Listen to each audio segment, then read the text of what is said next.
Major Kalshi classes, online courses for all defense exams, recorded lecture, e-notes, daily live classes, online test. अब online पढ़ेगा तभी तो फौजी बनेगा India. Download the MKZ Learning app and fulfill your dreams. जय हिंद दोस्तों, मैं दिव्यांशु पांडे। आज आप सभी का स्वागत मेजर कल्शी क्लासेस के इस करंट अफेयर्स के सेकंड एपिसोड में करता हूं, जहां पर हम 20 मोस्ट एक्सपेक्टेड करंट अफेयर्स के क्वेश्चन को सॉल्व करेंगे। ये क्वेश्चन आपकी सफलता सुनिश्चित करेंगे आपके आने वाले रिटन एग्जाम में। तो चलिए शुरू करते हैं। क्वेश्चन नंबर फर्स्ट, निम्नलिखित में से कौन भारतीय सेना की कमान नहीं है? Which of the following is not the command of Indian army?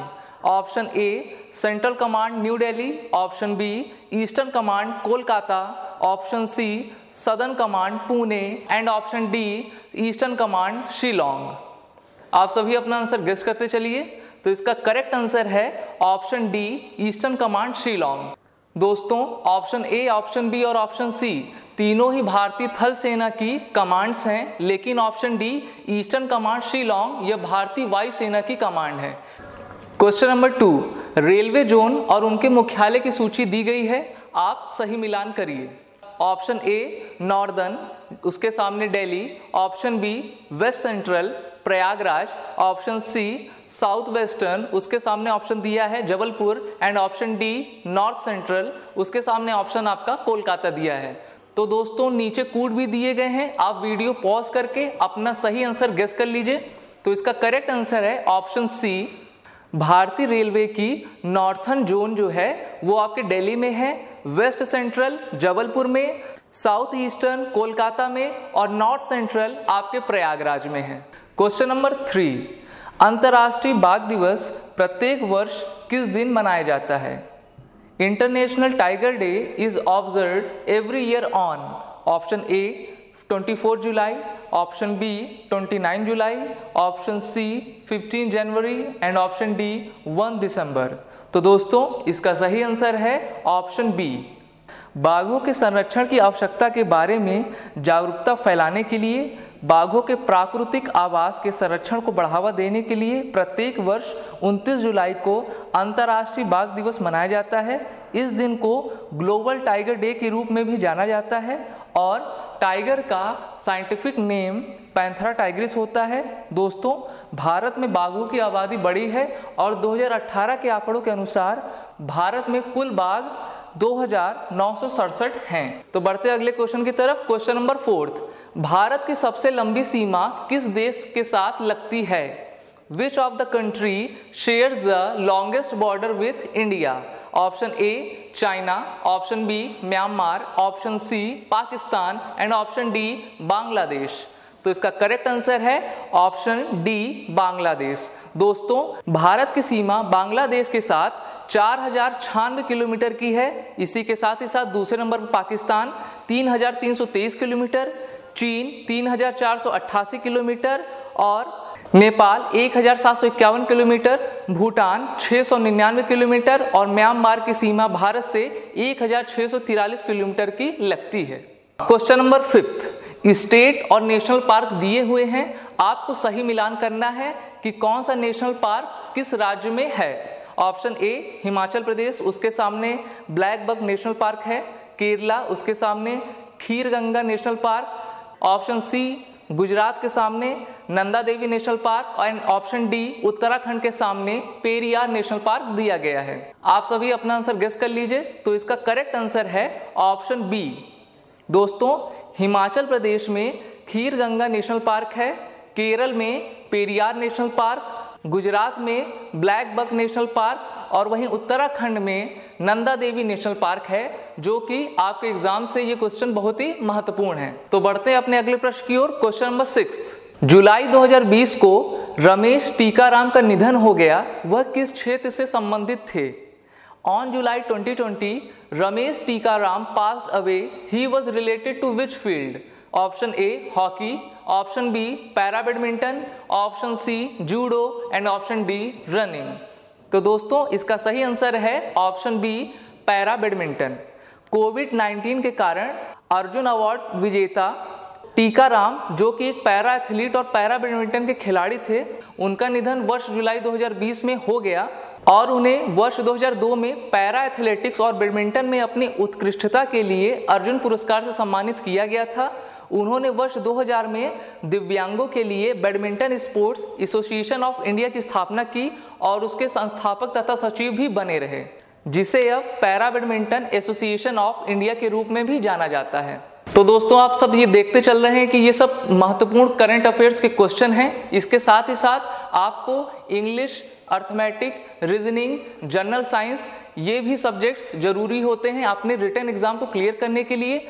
इसलिए मेजर कृषि क्लासेस ने आपके लिए MKC लर्निंग प्रोग्राम शुरू किया है। तो फटाफट जाइए गूगल प्ले स्टोर पर और डाउनलोड करिए MKC लर्निंग ऐप और अपने पढ़ाई को एक नया आयाम दीजिए। तो चलते हैं क्वेश्चन नंबर 7 की ओर। 8 सितंबर 2020 को पहला सौर प्रौद्योगिकी शिखर सम्मेलन का आयोजन कौन करेगा? Who will organize the first solar technology summit on 8 September 2020? Option A, International Solar Alliance. Option B, World Bank. Option C, Asia Development Bank. And Option D, International Monetary Fund. तो दोस्तों, इसका सही उत्तर है आंसर ए, अंतर्राष्ट्रीय सौर गठबंधन यानी कि इंटरनेशनल सोलर अलायंस एक वर्चुअल मीटिंग के द्वारा 8 सितंबर 2020 को पहला शिखर सम्मेलन आयोजित करेगा। इस आयोजन का उद्देश्य अत्याधुनिक तकनीकों के साथ साथ अगली पीढ़ी की प्रौद्योगिकियों को सुर्खियों में लाना है और सौर ऊर्जा का अधिक कुशलता से उपयोग करने की दिशा में इनके प्रयासों को गति प्रदान करना है। और दोस्तों, इस बार भारत के प्रधानमंत्री पहला विश्व सौर प्रौद्योगिकी शिखर सम्मेलन का उद्घाटन करेंगे और अपना भाषण देंगे। क्वेश्चन नंबर 8, 30 दिसंबर 2019 को नीति आयोग ने सतत विकास लक्ष्य सूचकांक 2019-20 जारी किया। सतत विकास लक्ष्य सूचकांक में कौन सा राज्य शीर्ष पर है?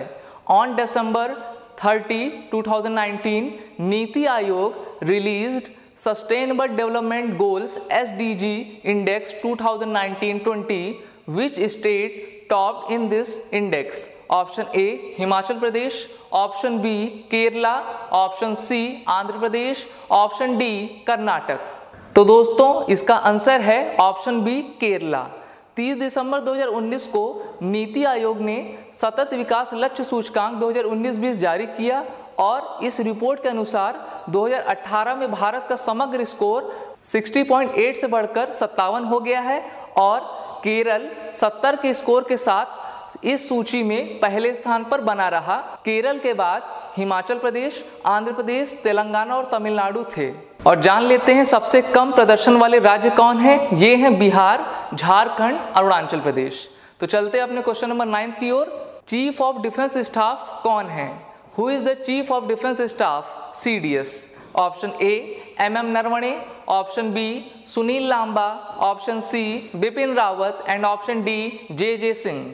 तो ये क्वेश्चन आसान सा है, आपने आंसर गेस कर लिया होगा। तो जानते हैं इसका सही आंसर क्या है। इसका सही ऑप्शन है ऑप्शन सी बिपिन रावत। दोस्तों, बिपिन रावत को 21 दिसंबर 2019 को भारत का पहला CDS यानी कि चीफ ऑफ डिफेंस स्टाफ नियुक्त किया गया है और वह भारत सरकार के सैन्य सलाहकार के रूप में कार्य करेंगे और यह एक 4 स्टार जनरल हैं। इसके साथ ही साथ दुनिया में चीफ ऑफ डिफेंस स्टाफ रखने वाले अन्य देश इटली, फ्रांस, चीन, स्पेन, UK, कनाडा और जापान हैं। क्वेश्चन नंबर 10, 2019 महिला विश्व रैपिड शतरंज चैंपियन का दावेदार कौन बना?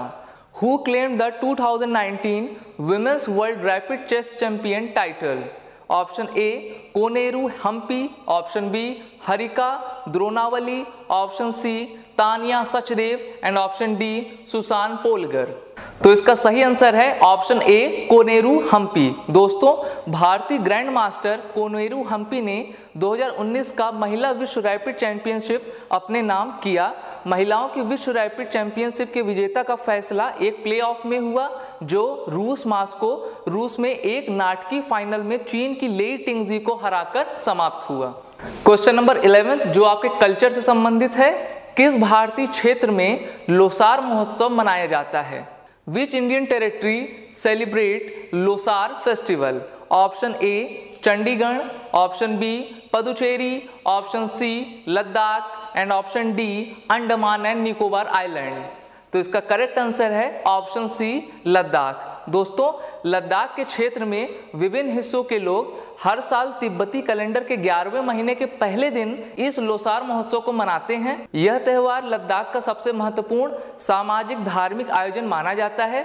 यह सर्दियों के मौसम में पर्यटकों के लिए प्रमुख आकर्षणों में से एक है, क्योंकि यह त्योहार कई अनुष्ठानों और पारंपरिक कार्यक्रमों के साथ जुड़ा हुआ होता है। क्वेश्चन नंबर 12 जो आपके सैन्य एक्सरसाइज से संबंधित है, मिलिट्री एक्सरसाइज, और उससे संबंधित आपको ये बताना है कि जो मिलिट्री एक्सरसाइज भारत किन देशों के साथ करता है।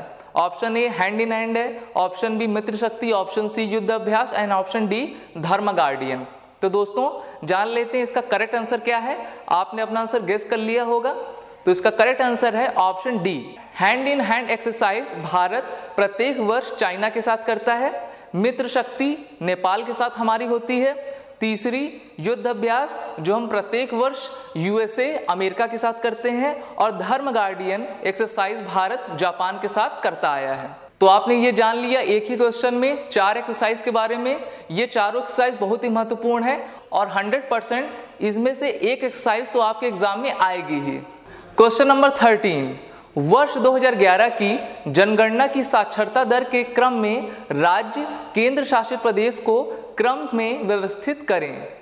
Arrange the state union territory in order to their literacy rates of census 2011। Option A Kerala, Mizoram, Goa, Tripura. Option B Kerala, Lakshadweep, Mizoram, Goa. Option C Tripura, Kerala, Mizoram, Goa. And option D Tamil Nadu, Tripura, Kerala and Mizoram.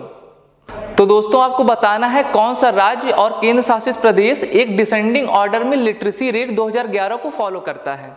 तो इसका करेक्ट आंसर है ऑप्शन बी केरला, लक्षद्वीप, मिजोरम, गोवा।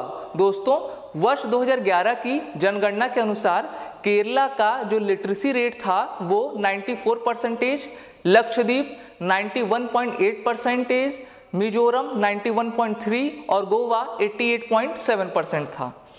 इसी के साथ सबसे लास्ट में यानी कि सबसे कम लिटरेसी परसेंट वाला राज्य बिहार था, जिसका लिटरेसी रेट का परसेंटेज 61.8 रहा। अगला क्वेश्चन, क्वेश्चन नंबर 14 जो आपके हेडक्वार्टर से संबंधित है और ये आपके एनडीए सीडीएस एग्जाम में आता भी है। भारतीय खाद्य सुरक्षा और मानक प्राधिकरण का मुख्यालय कहाँ है? Where is the headquarter of food safety and standards authority of India?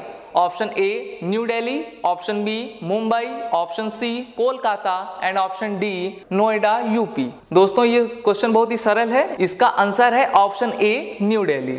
दोस्तों भारतीय खाद्य सुरक्षा और मानक प्राधिकरण FSSAI स्वास्थ्य और परिवार कल्याण मंत्रालय भारत सरकार के तहत स्थापित एक स्वायत्त निकाय है जिसका मुख्यालय नई दिल्ली में है। क्वेश्चन नंबर 15, उड़ान योजना का पूरा नाम क्या है? What is the full form of उड़ान स्कीम? ऑप्शन ए उड़ान देश के नाम, ऑप्शन बी उड़े देश का आम नागरिक, ऑप्शन सी उड़े देश का नागरिक and option D none of these. ये केंद्र सरकार की एक योजना है, आपको बताना है उड़ान का पूरा नाम क्या है। तो चलिए जान लेते हैं इसका आंसर क्या है। इसका आंसर है ऑप्शन बी उड़े देश का आम नागरिक। दोस्तों भारत सरकार के द्वारा 27 अप्रैल 2017 को यानी कि आज से 3 साल पहले इस स्कीम को लाया गया और इसके तहत रीजनल कनेक्टिविटी स्कीम को बनाना और लोगों के लिए letting the common citizen of the country fly, इस उद्देश्य से इस योजना का पालन करना है। दोस्तों आप इन सभी 20 क्वेश्चन को हमारे मेजर कर्सी क्लासेस के ब्लॉग पेज पर जाकर प्राप्त कर सकते हैं। Question number 16, an era of darkness the British empire in India 2019 का साहित्य अकादमी पुरस्कार जीता। यह पुस्तक किसके द्वारा लिखी गई है? An era of darkness the British empire in India won Sahitya Akademi award of 2019। It is written by whom? Option A Chinmay Guha, option B Shashi Tharoor, option C Chetan Bhagat and option D Arundhati Roy. ये क्वेश्चन आपके बुक एंड ऑथर से संबंधित है और एक क्वेश्चन आपके exam में जरूर आएगा। तो जान लेते हैं इसका करेक्ट आंसर क्या है। इसका सही आंसर है ऑप्शन बी, शशि थरूर। दोस्तों, वर्ष 2019 में शशि थरूर की पुस्तक an era of darkness the British empire in India, जो कि इंग्लिश में साहित्य अकादमी पुरस्कार 2019 का खिताब जीता। जान लेते हैं इस पुरस्कार के बारे में। यह पुरस्कार एक तांबे की पट्टिका और 1 लाख रुपए की पुरस्कार राशि से सम्मानित किया जाता है। वर्ष 1952 में पारित एक प्रस्ताव के माध्यम से भारत सरकार द्वारा साहित्य अकादमी पुरस्कार का गठन किया गया था। क्वेश्चन नंबर 17, किस क्षेत्रीय समूह से भारत को संयुक्त राष्ट्र सुरक्षा परिषद यूएनएससी का अस्थायी सदस्य चुना गया है? From which regional group Bharat was elected as a non-permanent member of the United Nations Security Council (UNSC)? Option A, Eastern European Group. Option B, Asia and the Pacific Group. Option C, Latin American and Caribbean Group. And Option D, African Group. तो इसका सही answer है option B. दोस्तों, संयुक्त राष्ट्र क्षेत्रीय समूह संयुक्त राष्ट्र के सदस्य राज्यों के भू राजनीतिक क्षेत्रीय समूह हैं। मूल रूप से संयुक्त राष्ट्र के सदस्य राज्यों को अनौपचारिक रूप से 5 भू राजनीतिक क्षेत्रीय समूहों में बांटा गया था और भारत को 2 साल के कार्यकाल के लिए संयुक्त राष्ट्र सुरक्षा परिषद के अस्थायी सदस्य के रूप में चुना गया और भारत ने 193 वोटों में 184 वोट अपने नाम किए। यह कार्यकाल 2 वर्षों का होता है और भारत 1 जनवरी 2021 से भारत का कार्यकाल शुरू होगा। इसके साथ ही साथ आयरलैंड, मैक्सिको और नॉर्वे को भी इस परिषद के लिए अस्थायी रूप से चुना गया। दोस्तों, भारत को अस्थायी सदस्यता यूएनएससी में टोटल 8 बार मिली है और भारत को सबसे पहले अस्थायी सदस्यता वर्ष 1950 और 51 में प्राप्त हुई थी। क्वेश्चन नंबर 18, अंतर्राष्ट्रीय योग दिवस 2020 का विषय क्या था? What was the theme of International Yoga Day 2020? Option A, climate change. Option B, yoga for health, yoga at home. Option C, yoga for peace. And option D, yoga for comfort. तो इसका correct answer है option B, yoga for health, yoga at home. दोस्तों, प्रत्येक वर्ष 21 जून को अंतर्राष्ट्रीय योग दिवस मनाया जाता है और इस बार 6ठा योग दिवस पूरे विश्व में मनाया गया और इस वर्ष की थीम कोविड-19 महामारी के चलते yoga for health, yoga at home रखी गई। क्वेश्चन नंबर 19, मिस वर्ल्ड 2019 के रूप में किसे ताज पहनाया गया? Who was crowned as Miss World 2019? Option A, Ophile Mezzino. Option B, Suman Rao. Option C, Tony Ansing. Option D, Manushi Chhillar. तो इसका करेक्ट आंसर है ऑप्शन सी, टोनी एनसिंग। दोस्तों, जमैका के एन एनसिंग को लंदन में आयोजित मिस वर्ल्ड कंपटीशन 2019 में ट्रॉफी जीती और उन्होंने अपने दावेदारों यानी कि फ्रांस की ओपिलो मेजिनो और भारत की सुमन राव को हराकर ये मिस वर्ल्ड 2019 का खिताब अपने नाम किया। तो बढ़ते हैं आज के आखिरी प्रश्न, क्वेश्चन नंबर 20 की ओर। लोक लेखा समिति में लोकसभा और राज्यसभा के कितने सदस्य होते हैं? How many members of Lok Sabha and Rajya Sabha are in public accounts committee PAC? Option A, Lok Sabha के 12, राज्यसभा के 3। ऑप्शन बी, लोकसभा 10, राज्यसभा के 5 मेंबर्स। ऑप्शन सी, लोकसभा के 15 और राज्यसभा के 7। ऑप्शन डी, लोकसभा के 12 और राज्यसभा के 5। आप सभी अपना आंसर गेस कर लीजिए। तो चलिए जानते हैं इसका सही आंसर क्या है। ऑप्शन सी इसका सही आंसर है। पब्लिक अकाउंट कमेटी में लोकसभा के 15 और राज्यसभा के 7 मेंबर्स होते हैं। दोस्तों, इस बार इसके चेयरपर्सन अधीर रंजन चौधरी हैं जो कि इंडियन नेशनल कांग्रेस पार्टी से आते हैं और इस कमेटी के चेयरपर्सन का कार्यकाल 1 साल का होता है। इस लोक लेखा समिति का कार्य भारत सरकार के राजस्व और व्यय के लेखा जोखा को देखना है। तो दोस्तों, ये थे आपके 20 महत्वपूर्ण क्वेश्चंस जो आपके एग्जाम में 100% आने की पूरी संभावना है और आप इंतजार करिए हमारे अगले वीडियो के लिए जो कि करंट अफेयर्स का पार्ट 3 रहने वाला है। तो अब के लिए जय हिंद, जय भारत।